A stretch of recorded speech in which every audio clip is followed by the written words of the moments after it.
किसी समय की बात है, एक छोटे से गांव में एक गरीब लकड़हारा रामू रहता था। वो एक साधारण इंसान था जिसका दिल सोने जैसा साफ था। उसकी मेहनत और ईमानदारी की मिसाल पूरे गांव में दी जाती थी, पर गरीबी उसका पीछा ही नहीं छोड़ती थी। हर सुबह रामू अपनी पुरानी कुल्हाड़ी कंधे पर रखकर जंगल की ओर निकल पड़ता। वहाँ वो लकड़ियाँ काटता, उन्हें गट्ठर में बांधता और गांव के बाजार में बेचकर अपने परिवार के लिए 2 वक्त की रोटी का इंतजाम करता। रामू का छोटा सा परिवार उसकी जिंदगी की सबसे बड़ी ताकत थी, लेकिन गरीबी के चलते रामू और सरला को अपने बच्चों की छोटी छोटी इच्छाएं पूरी करने में मुश्किल होती थी। एक दिन रामू जंगल के एक सुनसान हिस्से में लकड़ियां काट रहा था। पसीने से तरबतर वो थककर एक विशाल बरगद के पेड़ की छांव में बैठ गया। उसने अपनी कुल्हाड़ी जमीन पर रखी, पानी की मटकी से 2 घूंट पानी पिया और आंखें बंद कर ली। तभी अचानक उसे एक रहस्यमयी आवाज सुनाई दी, जैसे कोई उसका नाम पुकार रहा हो। रामू, ओ रामू। रामू ने चौंक कर आंखें खोली और इधर उधर देखा। जंगल में कोई भी नहीं था सिवाय पेड़ों और पक्षियों के। उसने सोचा शायद थकान की वजह से उसे भ्रम हो रहा है। वो फिर से आंखें बंद करने ही वाला था, ये आवाज फिर गूंजी। रामू, डर मत, मैं हूँ तेरे सामने। रामू ने बरगद के पेड़ की ओर देखा। पेड़ की पत्तियां हल्की हल्की हिल रही थी, जैसे कोई जादुई शक्ति उनमें समा रही हो। अचानक एक चमकीला प्रकाश पेड़ के तने से निकला और उसमें से एक जिन्न प्रकट हुआ।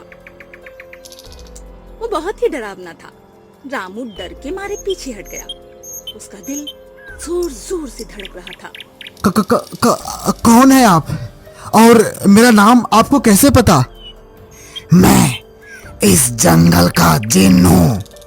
मैं सदियों से यहाँ रहता हूँ और हर उस इंसान को देखता हूँ जो इस जंगल में आता है। मैंने तेरी मेहनत, तेरी ईमानदारी और तेरे साफ दिल को देखा है। तूने कभी किसी का बुरा नहीं किया, इसलिए मैं तुझे एक वरदान देना चाहता हूँ। रामू को अपनी आंखों पर यकीन नहीं हुआ। उसने गांव के बुजुर्गों से जिनकी कहानियां सुनी थी, और उसे कभी नहीं लगा था कि वो खुद एक जिन्न से मिलेगा। वो हिचकिचाते हुए जिन्न की ओर देखने लगा। सोच में पड़ गया कि उससे क्या मांगना चाहिए। वरदान? मैं तो बस इतना चाहता हूँ कि मेरे परिवार को 2 वक्त का खाना मिले, मेरे बच्चे स्कूल जा सके और हमारी जिंदगी में थोड़ी सी आसानी हो। तेरी सादगी मेरे दिल को छू गई है रामू। मैं तुझे एक जादुई पेड़ देता हूँ। ये पेड़ हर सुबह एक सुनहरा फल देगा, जिसे बेचकर तू अपने परिवार के लिए सुख समृद्धि ला सकता है। लेकिन इस पेड़ का लालच मत करना। अगर तूने लालच किया तो ये पेड़ तुझसे हमेशा हमेशा के लिए छिन जाएगा। जिन्न ने अपनी जादुई छड़ी हवा में लहराई और बरगद के पेड़ के पास जमीन से एक छोटा सा पौधा उगाया। उसकी पत्तियां हरे और सुनहरे रंग में चमक रही थी। उसकी एक टहनी पर गोल चमकता हुआ सुनहरा फल लटक रहा था। फल इतना सुंदर था कि रामू उसे देखता ही रह गया। इस पेड़ का ख्याल रखना रामू। इसे प्यार और सम्मान देना और कभी भी इसकी शक्ति का दुरुपयोग मत करना। जिन्न की बात सुनकर रामू ने पौधे को बड़े जतन से खोदा। उसने उसे अपनी झोली में लपेटा। रास्ते में वो बार बार पौधे को देखता और सोचता, क्या ये सचमुच उसकी जिंदगी बदल देगा। जब वो घर पहुंचा तो सरला, गोपाल और राधा बाहर आंगन में बैठे थे। पौधे को देखकर तीनों हैरान रह गए। बाबा, ये क्या है? ये इतना चमकता क्यों है? हाँ बाबा, ये तो जादुई लगता है। हाँ मेरे बच्चों, ये एक जादुई पेड़ है और जंगल के जिन्न ने मुझे ये दिया है। रामू, ये सब सच है? या तुम कोई कहानी सुना रहे हो? नहीं सरला, ये बिल्कुल सच है।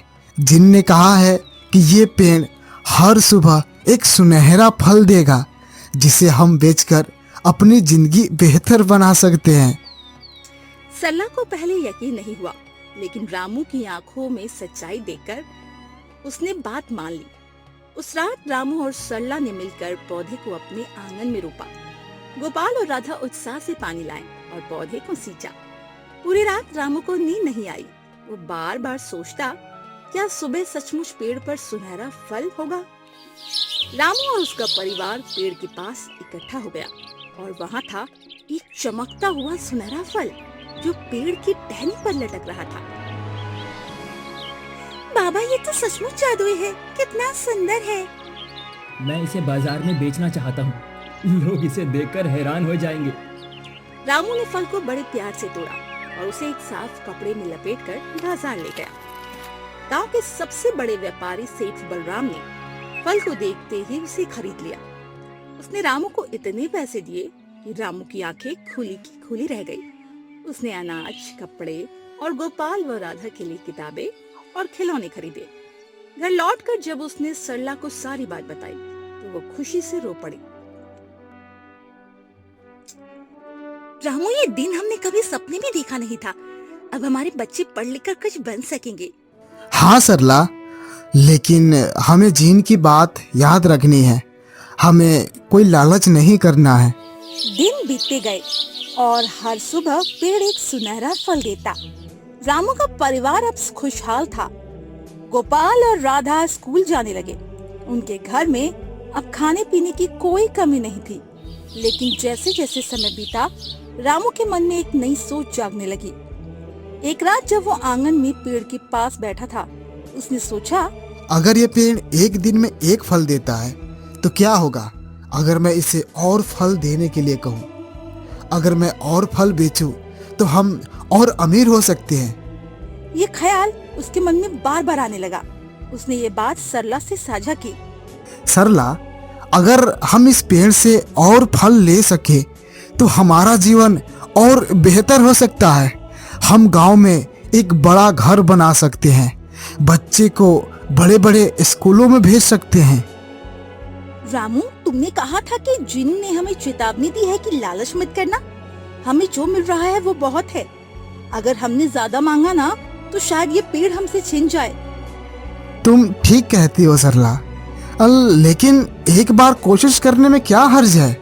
शायद पेड़ और फल दे दे। सरला ने उसे रोकने की कोशिश की, लेकिन रामू का मन नहीं माना। एक रात रामू पेड़ के पास गया। उसने पेड़ को जोर जोर से हिलाया और चिल्लाने लगा, पेड़ और फल दे। एक फल से मेरा काम नहीं चलेगा, मुझे और फल दे। अचानक पेड़ की पत्तियां तेजी से हिलने लगी। हवा में एक ठंडी सिरहन दौड़ गई और उसे चमकीले प्रकाश में जिन फिर से प्रकट हुआ। लेकिन इस बार उसका चेहरा गुस्से से लाल था और उसकी आंखें आग की तरह चमक रही थी।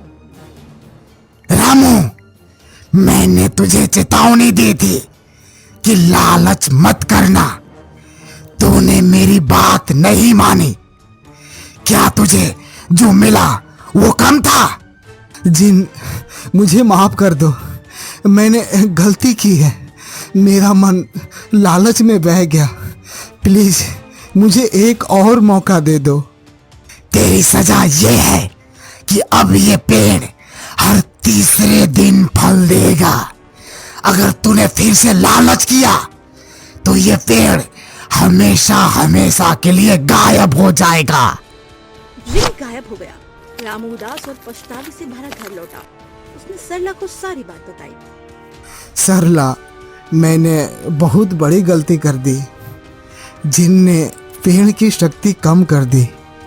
अब ये हर तीसरे दिन फल देगा। कोई बात नहीं रामू, हमें जो मिल रहा है उसमें खुश रहना चाहिए। लालच ने हमें ये सबक सिखाया है। रामू ने अपनी गलती से सबक लिया। उसने कभी फिर से लालच नहीं किया। पेड़ अब हर तीसरे दिन एक सुनहरा फल देता और रामू का परिवार उसी में संतुष्ट रहता। गोपाल और राधा स्कूल में अच्छा प्रदर्शन करने लगे। रामू और सरला ने गांव के और गरीब लोगों की भी मदद की।